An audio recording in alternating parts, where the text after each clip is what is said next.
Hey folks, it's Dave out at the board office again. I'm excited. Today we're continuing our series of LOBR, Legends of the LOBR. And one of those legends is here with me today, and that is Helen Riggins. Hello, thank you. Hello. I appreciate you being here. Thank you. We're excited to be doing these. It gives us opportunity to talk about the history of the association from those who have been there and lived it, and get some insight and information. So we appreciate you being here.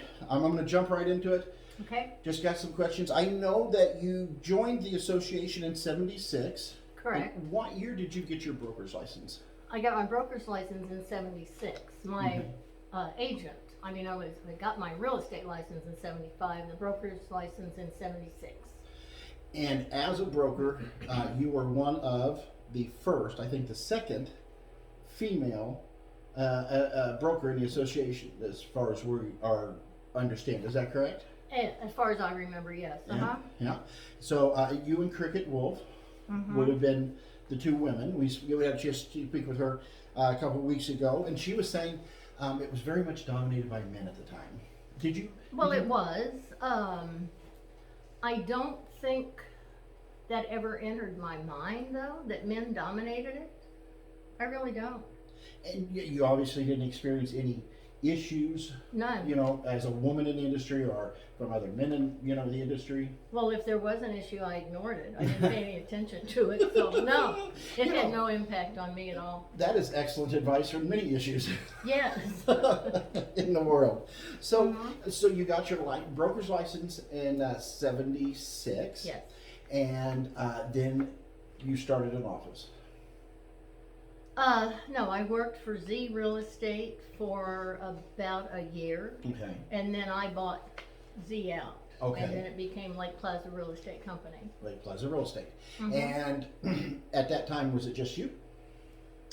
No, there were 2 or 3 agents that were with me at the time. Okay. And in those early years, when you first got started, was there somebody that kind of took you under your wing or gave you some great advice? Well, when I first started, I started with Z Myers and Simpson in over in Lake Ozark. And then I decided that I wanted to work on this side of the lake, so I came up here and interviewed with a broker, and was with that broker for 2 or 3 months, and then I called John Z and said, "You lucky thing, you're getting me back." So what was the attraction of the West Side? I don't know. It was just quieter, and it was totally different than the Osage Beach area. I don't know. I think the other broker that I worked for just a few months talked me into being on this side, and he told me how wonderful it was, and then I found out that he was a little strange. So that's when I called Z and said, "You lucky thing, I'm coming back." But at that time he said, "Well, you have to get your broker's license." So that would have been in '76. Okay. And it was how long before you took over the real estate office as a broker? I think in a week. Wow. Okay. Yeah. And when did how did Remax at the Lake become? Remax at the Lake was when I started my own office, Lake Plaza Real Estate Company. I had heard about Remax and thought that it was such a good idea, but I didn't. I was not able to do it until 1991. 91. Okay. Yeah. And in that time, those early years, we're talking late '70s. There was an introduction to the idea of the MLS. Yes. There was a group of brokers, I would say maybe 10, maybe 12. We met at Winstead's Real Estate Company in Greenview and decided that we would do an MLS system. Okay. Up until that time, I would say probably more than half of our listings were not even written listings. Wow. No, they were all open listings. Someone walked in the door and said, "I want you to sell my house," and you said, "Where is it?" and got the keys, and that was pretty much it. A little simpler? A little less complicated? It was a lot different in those days. We had a one-page listing agreement, a one-page contract. It was just a whole different world. Well, you didn't have the MLS at first, so you were, and this is my understanding from speaking with you and some others, that the listings were all on paper. You had pictures that you would hang up if somebody wanted to see something. Yes, I think once a week we got this little packet, and I don't know if it was delivered or I don't think it was mailed. I think it was probably delivered, and we all had the little books. They were like 4 by 8.5 or something like that, and there were 3-ring binders, and we put the new listings in, pulled the old ones out. We had cup hooks hanging all over the walls in our office, and we had all of these little pages on those cup hooks, and people would come in and go look through. Oh.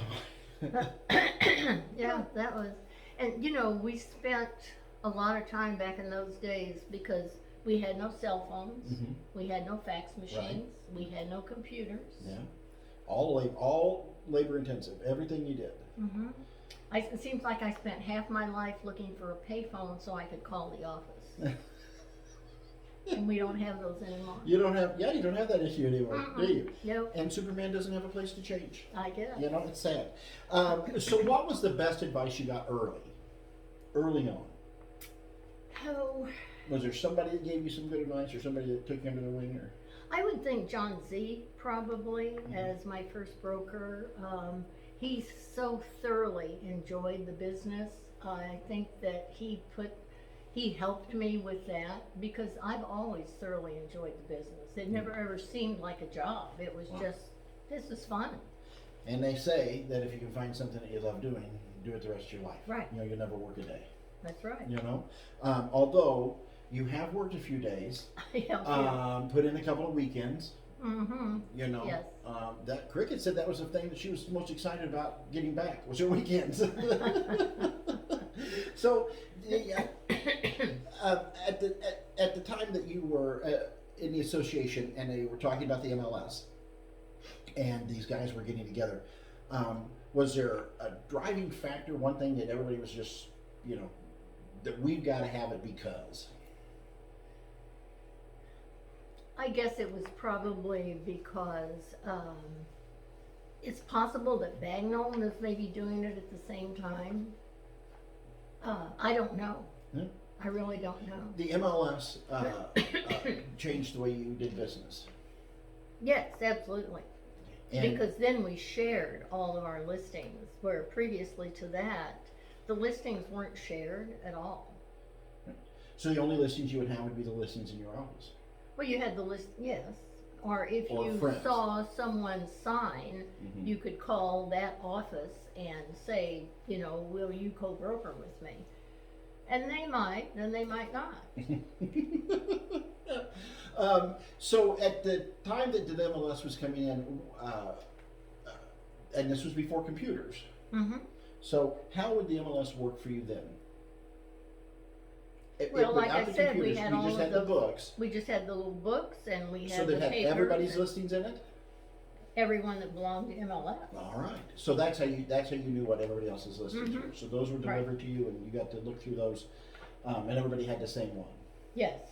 And then how long before the computers came in? I mean, this would have been, when did we at LOBR start looking at, I know it was within the last 20 years. I mean, it has to be. It had to have been sometime in the 80s. I don't remember exactly when. But I remember that our first, I don't know whether it was a computer or what, it looked just like a little printer. And we accessed MLS through the phone lines. Oh my goodness, dial up. Yeah, it was all dial up. And then it printed them out, and it was sort of, you know, it wasn't like printing that we see today Right. by any means. So, Right.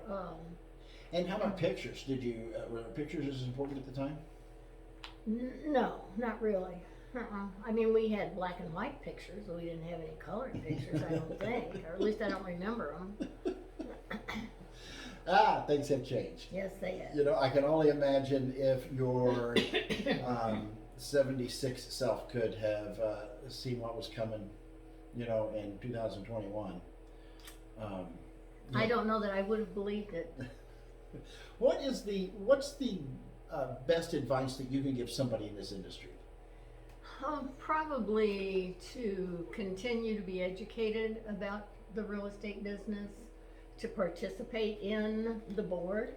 You know, I think that would be a good idea. And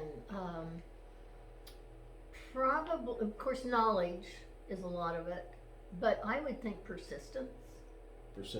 Persistence is one of the things that I think one of the things that has helped me in all these years. Don't give up. No, you don't ever give up, no matter what. Keep moving forward no matter what. Mm-hmm.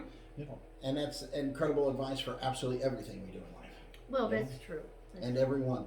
And great advice there from Helen. See, that's the way that works. You know, we've had great fun. We got to chat a little bit. We got a little more information.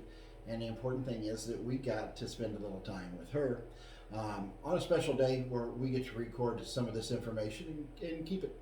You know, I appreciate the fact that you guys are watching. We appreciate the fact that you guys are here. Thank you. And if if you keep your eyes open, you just might see some new stuff coming up here in just a bit as we continue with the LOBR Legends of LOBR series for our YouTube channel. Thank you guys very much, and hope you all have a great day. And now you know what I know, and that's news from the board office.